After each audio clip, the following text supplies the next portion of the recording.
As an Indian basket ప్లేయర్‌గా మీకెలాంటి support దొరుకుతోంది? Actually మీ అవసరాలు ఏమున్నాయంటే ఏం చెప్తారు? అంటే federation Telangana basketball federation association నుంచి చాలా సపోర్టొచ్చింది.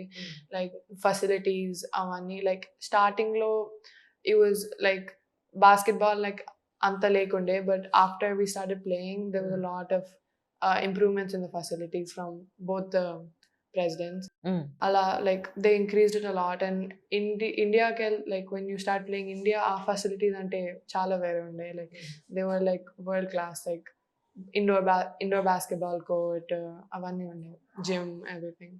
రేవంత్ రెడ్డి గారు పిలిచారా? మన ఇండియాకి రిప్రజెంట్ చేశారు కదా! రేవంత్ రెడ్డి గారు పిలవలేదా? ఎంత యంగ్‌స్టర్స్ మన ఇండియాకి రిప్రజెంట్ చేశారు. బాస్కెట్‌బాల్ ప్లేయర్స్ అండి. Please encourage them. ఓకే. అలాగే వాళ్ళని గుర్తించి ఇప్పటివరకు ఎంతోమంది స్పోర్ట్స్ విమెన్‌కి, స్పోర్ట్స్ మెన్‌కి కూడా మీరంతా చాలా సపోర్ట్ చేశారు గవర్నమెంట్ నుంచి. ఎన్ని పార్టీలొచ్చినా కూడా వాళ్ళకివ్వాల్సిన ప్రయారిటీ, ప్రెరోగేటివ్ ఇస్తూ ఉన్నారు.